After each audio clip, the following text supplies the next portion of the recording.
Hello दोस्तों, तो मैं विशाल यादव स्वागत करता हूं आपके अपने विशाल लर्निंग एकेडमी पर। तो चलिए आज हम स्टार्ट करने हैं क्लास 12 में फिजिक्स का चैप्टर नंबर 1 का देखेंगे। आज किसी विद्युत बिंदु पर वैद्युत क्षेत्र की तीव्रता देखेंगे, जो वैद्युत द्विध्रुव होता है उसके कारण। तो चलिए आज हम इस स्टार्ट करते हैं। ये हम इसका करेंगे, जो डेरिवेशन होता है उसका हम करेंगे। डेरिवेशन कैसे किया जाता है, देखिए सबसे पहले हम ये बता दें कि ये बच्चों को सबसे कठिन लगता है, ये करने में डेरिवेशन सबसे कठिन लगता है।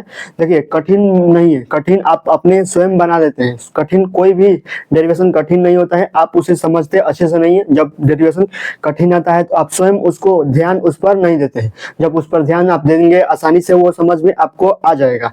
डेरिवेशन कोई कठिन नहीं होता है, बस उस आपके माइंड में वो कठिन, आप स्वयं अपने माइंड में उस डेरिवेशन का इमेज कठिन बना लेते हैं, इसलिए वो आपको कठिन लगने लगता है। चलिए आज हम आसानी तरीकों से इसके समझेंगे कि कैसे इसको हल करेंगे। तो चलिए देखते हैं कि वैद्युत द्विध्रुव के कारण किसी बिंदु पर वैद्युत क्षेत्र की तीव्रता। तो सबसे पहला बोला है, इसमें भी बोला है कि वैद्युत द्विध्रुव के कारण बोला है। तो सबसे पहले हम एक वैद्युत द्विध्रुव बनाएंगे ए बी। तो नामकरण कर देते हैं, क्या करेंगे, वैद्युत द्विध्रुव का मान क्या मानेंगे, ए और बी। वैद्युत द्विध्रुव का क्या करेंगे, नामकरण करेंगे। ए बी वैद्युत द्विध्रुव है जिसके बीच की दूरी 12 है। 12 लिखो या ना लिखो उससे कोई दिक्कत नहीं है। तो चलिए लिख भी सकते हो और नहीं भी लिख सकते हो।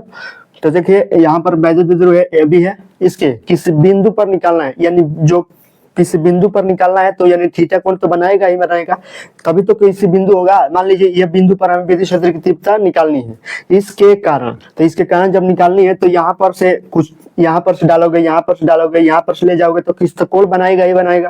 तो इसलिए हम यहाँ पर से ले गए, क्या बनाए, यहाँ पर एक कोण बनाए हैं। तो इस बिंदु को हम नामकरण कर देंगे, क्या है हमारा बिंदु, ओ है। नाम ले लेंगे, नाम तो कुछ भी ले सकते हैं। यहाँ पर नाम बिंदु ओ ले लिए है। यहाँ थीटा कोण बनाते हुए एक बिंदु पी है जिस पर हमें विद्युत क्षेत्र की तीव्रता की गणना करनी है। तो जब यहाँ पर वैद्युत क्षेत्र की तीव्रता की गणना करनी है, अब तो कल हम बताए थे कि जब करा रहे थे निरक्षीय स्थिति में कि जब कोई भी वस्तु अपने थीटा कोण पर झुकी होती है तो उसको हम दो घटकों में वियोजित कर सकते हैं। एक क्षैतिज घटक होता है, एक ऊर्ध्वाधर घटक, दो घटकों में वियोजित कर सकते हैं। जैसे देखिए मान लीजिए यहाँ पर कोई वस्तु इस तरह क्षैतिज घटक में मान लीजिए जब कोई वस्तु ढलान पर स्थित होती है, यहाँ पर जब कोई वस्तु यहाँ पर इस तरह है, इसको हम दो घटक में वियोजित कर सकते हैं, एक क्षैतिज एक ऊर्ध्वाधर घटक में। ये हमारा क्या है, हमारा ये वस्तु है और ये क्या है, हमारा क्षैतिज घटक है और ये क्या हमारा ऊर्ध्वाधर घटक है। यानी हम दो घटकों में उसको वियोजित कर सकते हैं। तो यहाँ पर भी वही नियम लगाएंगे, दो घटक में वियोजित करेंगे। देखिए यहाँ पर ये थीटा कोण पर झुका हुआ है ना, थीटा कोण पर झुका हुआ है, यहाँ पर निकाला है हमें वैद्युत क्षेत्र की तीव्रता। तो वैद्युत द्विध्रुव को हम एक बार इस लंबवत करेंगे और एक बार क्या करेंगे, क्षैतिज करेंगे। क्षैतिज करेंगे तो उसको क्या आ जाएगा, उस जिस रेखा खींचे हैं वैद्युत क्षेत्र की तीव्रता ज्ञात करने के लिए, उसी रेखा पर आ जाएगी क्षैतिज स्थिति में, और ऊर्ध्वाधर स्थिति में क्या आ जाएगी, उसके रेखा के लंबवत। तो ये रेखा है तो इसके लंबवत आ जाएगी हमें ना, पी कॉस्ट, ये हमें क्या आ जाएगी, लंबवत वैद्युत द्विध्रुव। एक बार ये घुमाएंगे और एक बार यहाँ पर घुमाएंगे। जब यहाँ पर घुमाएंगे तो ये क्या हो जाएगी, रेखा के दिशा में हो जाएगी, यानी अक्ष स्थिति में हो जाएगी। और ये क्या हो जाएगी, लंबवत, यानी लंबवत स्थिति में आप पढ़े ये निरक्षीय होता है। तो ये क्या हो जाएगी, हमें निरक्षीय स्थिति हो जाएगी और ये क्या हो जाएगी, अक्षीय स्थिति।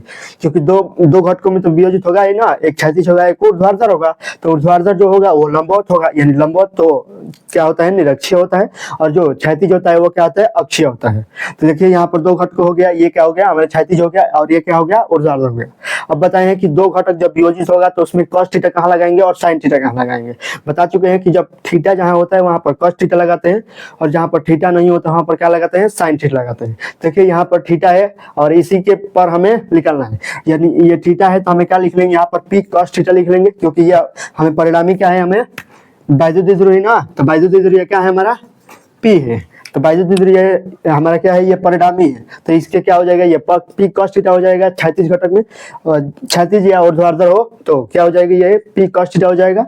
और ये क्या हो जाएगा, पी sin थीटा। क्यों, क्योंकि यहाँ पर थीटा नहीं है, इसको इस एंगल पर थीटा नहीं है, क्या है, इस एंगल पर थीटा है, तो इसलिए ये cos थीटा हो जाएगा, इसलिए ये sin थीटा हो जाएगा। यहाँ तक तो आप आसानी से समझ गए होंगे।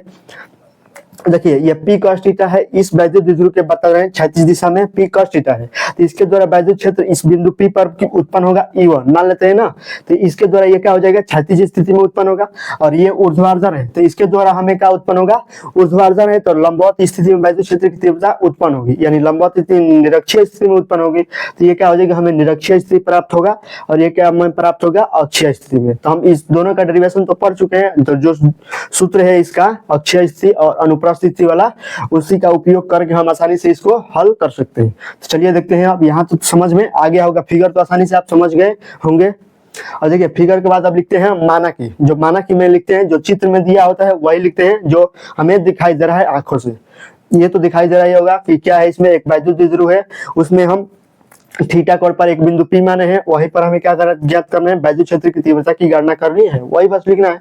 तो लिखेंगे माना कि एक वैद्युत द्विध्रुव AB जिसके एक सिरे पर माइनस क्यू और दूसरे सिरे पर प्लस क्यू है, वैसे इस वैद्युत द्विध्रुव के एक बिंदु से एक बिंदु O से, इसमें मध्य बिंदु नहीं लिखेंगे, ध्यान दीजिएगा, क्या लिखेंगे, एक बिंदु O से थीटा कोण बनाते हुए एक बिंदु P है, जहां पर हमें वैद्युत क्षेत्र की तीव्रता, परिणामी वैद्युत क्षेत्र की तीव्रता की गणना करनी है, बस इतना ही लिखना है, कोई दिक्कत नहीं है, लिख लेंगे आप, मुझे पूर्ण विश्वास है। तो चलिए अब इसके आगे करेंगे तो क्या होगा हमें, तो अब अक्षीय स्थिति बनेगा और एक निरक्षीय स्थिति बनेगा। तो अक्षीय स्थिति क्या बनेगा, ये वाला पी कॉस थीटा वाला E1 क्या होगा ना, अक्षीय स्थिति में बनेगा, और ये क्या बनेगा, पी साइन थीटा में बनेगा निरक्षीय स्थिति में, क्योंकि ये लंबवत है ना, तो लंबवत तो अभी पता है कि लंबवत क्या होता है, निरक्षीय स्थिति होता है। तो चलिए लिखते हैं, तो एक बार लिखेंगे अक्षीय स्थिति में, एक बार लिखेंगे निरक्षीय स्थिति में। तो लिखेंगे अक्षीय स्थिति में, अक्षीय स्थिति में विद्युत क्षेत्र की तीव्रता, विद्युत क्षेत्र की तीव्रता, तो क्या हो जाएगी, विद्युत क्षेत्र की तीव्रता E1 है ना, तो E1 मान लेंगे, E1 बराबर क्या हो जाएगी, 1/4 पाई एप्सिलॉन नॉट इनटू क्या हो जाएगी, P 2P होता है ना, तो 2P बटे में क्या हो जाएगा, R क्यूब हो जाएगा। अब देखिए यहाँ पर R क्यूब है ना, तो P के स्थान पर क्या रखना पड़ेगा, हमें P cos थीटा रखना पड़ेगा, तो यहाँ पर P cos थीटा रख लेंगे। तो चलिए रखते हैं, क्या हो जाएगा, E1/1/4 pi epsilon not into 2P cos theta बटे में R क्यूब हो गया। ये हो गया हमें अक्षीय स्थिति में हो गया। अब निरक्षीय स्थिति लेंगे ना, तो क्या हो जाएगा, निरक्षीय स्थिति में वैद्युत क्षेत्र की तीव्रता है, तो लिखेंगे निरक्षीय स्थिति में विद्युत क्षेत्र की तीव्रता, तो क्या हो जाएगी, निरक्षीय स्थिति में विद्युत क्षेत्र की तीव्रता अगर निकालेंगे तो क्या हो जाएगा हमारा E2 बराबर क्या हो जाएगी, 1/4 pi epsilon not into P होता है तो P बटे R क्यूब होता है। देखिए P बटे क्या होता है, R क्यूब होता है। और चूंकि हम P को हम क्या लिख सकते हैं, P cos थीटा लिख सकते हैं ना। अब ये P sin थीटा क्योंकि निरक्षीय में है तो अभी बताइए P sin थीटा लिख सकते हैं, क्या हो जाएगा 1/4 pi epsilon not into P sin theta बटे में R क्यूब हो जाएगा। यहाँ तक तो आप समझ गए आसानी से, P sin थीटा बटे में क्या हो जाएगा, R क्यूब हो जाएगा। और देखिए अब दोनों हो गया ना, E1 और E2 का मान हमें निकल गया। अब जब E1 और E2 का मान निकल गया तो जब दो सदिश क्या हो, थीटा कोण पर झुके हो, तो उसका परिणामी निकालने के लिए हम 11 में सूत्र पढ़े, 11th में क्या पढ़े हैं, सूत्र पढ़े हैं। देखिए कौन सा सूत्र है, आपको याद भी होगा कौन सा सूत्र है हमारा, बिंदु P पर लिखेंगे, बिंदु P पर लिखेंगे ना, बिंदु P पर परिणामी लिखेंगे, परिणामी वैद्युत क्षेत्र की तीव्रता, तो क्या हो जाएगी, परिणामी वैद्युत क्षेत्र की तीव्रता E बराबर क्या हो जाएगी, रूट में E1 का स्क्वायर प्लस E2 का स्क्वायर हो जाएगा plus 2E1 E2 cos theta हो जाएगी। जब थीटा कोण पर जो दो सदिश झुका होता है तो उसके लिए परिणामी निकालने के लिए हम पढ़े हैं कि उसमें ABCD मानते थे कि आर बराबर क्या होता था, R1 का स्क्वायर प्लस R2 का square plus 2R1 R2 cos theta होता था। अब इसमें ई है तो हम E1 E2 माने हैं, जो है वो मान लिए हैं। और देखिए cos थीटा का मान क्या है, यहाँ पर 90 डिग्री है ना। ये दोनों सदिश किस पर झुके हुए हैं, 90 डिग्री पर। तो जब 90 डिग्री पर झुके हुए हैं तो cos थीटा का मान हम 90 डिग्री रख लेंगे। क्या हो जाएगा, थीटा बराबर 90 डिग्री। चूंकि थीटा बराबर 90 डिग्री है तो ई बराबर क्या हो जाएगी, E1 का मान रखेंगे हम। E1 का मान रखिए, E1 का मान यहाँ पर है 1/4 pi epsilon not into 2p cos theta बने 2p cos थीटा बटे में r क्यूब, पूरा का क्या हो जाएगा, होल स्क्वायर हो जाएगा। प्लस E2 का मान रखेंगे 1/4 pi epsilon not into p sine theta बटे में आर क्यूब, पूरे का क्या हो जाएगा, होल स्क्वायर हो जाएगा। अब प्लस क्या हो जाएगा, ये जीरो हो जाएगा ना, क्योंकि cos 90 का मान तो जीरो होता है। जब ये जीरो हो जाएगा तो ये पूरा इसमें गुणा करेंगे तो क्या हो जाएगा, जीरो हो जाएगा। तो प्लस जीरो लिख चुके हैं। अब चलिए यहाँ से इसमें कॉमन क्या आएगा हमें, देखिए 1/4 pi epsilon not 1/4 pi epsilon not p बटे आर क्यूब है ना। तो ये दो कॉमन हो जाएगा तो लिख लेंगे ई बराबर, रूट में ही एक बार लिख रहे हैं, बाद में निकाल सकते हैं 1/4 pi epsilon not into p बटे में r क्यूब हो जाएगा, इसमें होल स्क्वायर, ये कॉमन हो जाएगा बाहर। अब देखिए यहाँ पर 2 और cos थीटा बचा, तो यानी दोनों का 4 cos स्क्वायर थीटा हो जाएगा, 4 cos स्क्वायर थीटा हो जाएगा। अब यहाँ पर क्या बचेगा, साइन स्क्वायर केवल बचेगा ना, क्योंकि p बटे r क्यूब और ये वाला कॉमन तो हो गया। अब क्या बचेगा, साइन स्क्वायर थीटा हो जाएगा, तो साइन स्क्वायर थीटा मान लेंगे। अब देखिए यहाँ पर हो गया ये। अब इसको हम बाहर निकाल सकते हैं, जब स्क्वायर होता है तो रूट से बाहर निकालेंगे तो रूट स्क्वायर हट जाएगा। तो क्या हो जाएगा 1/4 pi epsilon not into p बटे में r क्यूब हो जाएगा। अब रूट स्क्वायर हट जाएगा ना, अब रूट भी एक रूट से बाहर निकला तो स्क्वायर हट गया।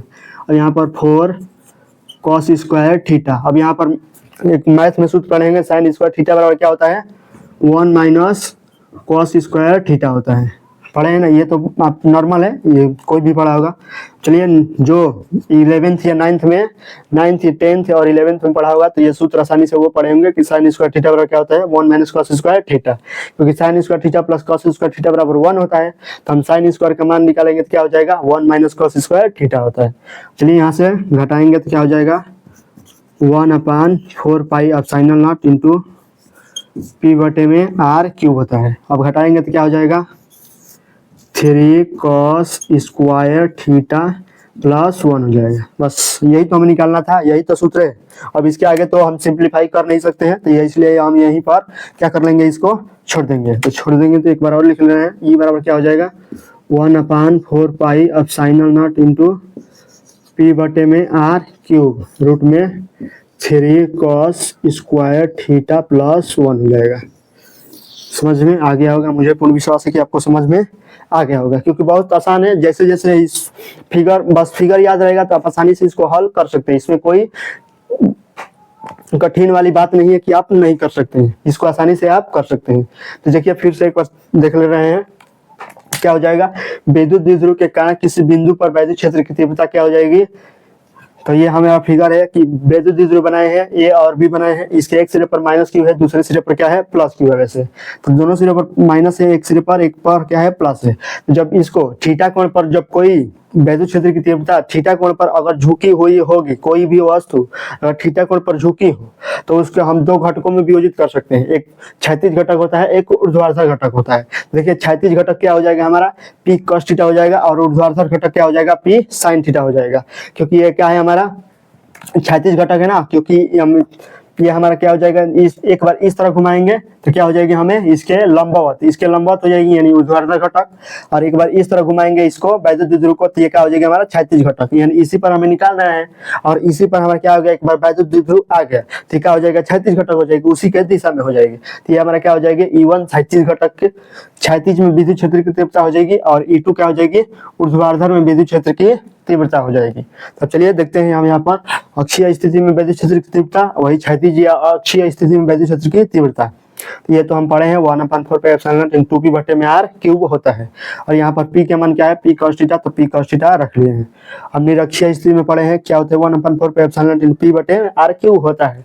पी के स्थान पर क्या रख लेंगे हम, पी साइन थीटा, तो पी साइन थीटा बटे में आर क्यूब हो गया। यहाँ तक तो समझ में आ गया होगा विधिवत से। अब बिंदु P पर परिणामी, बिंदु ये है ना, अब P पर परिणामी निकालना है, परिणामी विद्युत क्षेत्र की तीव्रता। तो ये हम क्लास 11 का सूत्र का उपयोग किए हैं, क्योंकि क्लास 11 में पढ़े हैं कि जब दो सदिश 90 डिग्री पर झुकी हुई होगी तो उसके लिए हम परिणामी निकालने के लिए हम क्या करते हैं, ई वाला सूत्र का उपयोग करते हैं। और cos थीटा का मान क्या है, 90 डिग्री है, तो थीटा का जब 90 डिग्री रखेंगे तो ये 0 हो जाएगा। और E1 और E2 का मान यहाँ से हम रख चुके हैं, E1 और E2 का मान यहाँ से रखे हैं, तो ये हमारा आ गया है। अब यहाँ से आप कैलकुलेशन हल कर दिए हैं, तो जो हल किए हैं तो यहाँ आया है 1/4 पाई एप्सिलॉन नॉट पी बटे में आर क्यूब रूट में 3 cos स्क्वायर थीटा प्लस 1 हो जाएगा। यहाँ तक तो आप समझ गए, सब समझ गए होंगे, इसमें तो कोई दिक्कत नहीं है। चलिए, तो आज के लिए इतना ही रहने देते हैं। यदि आपको ये वीडियो पसंद आई होगी और ये इसमें कोई भी डेरिवेशन को समझ में दिक्कत नहीं होगा तो इस चैनल को आप क्या कर लीजिए, फॉलो कर लीजिए, ताकि जो अगली आने वाले वीडियो है डेरिवेशन की वो आपके पास तुरंत पहुंचे और आप उस वीडियो का लाभ उठा पाए। चलिए, आज के लिए इतना ही रहने देते हैं, फिर मिलते हैं नेक्स्ट वीडियो में, तब तक के लिए जय हिंद।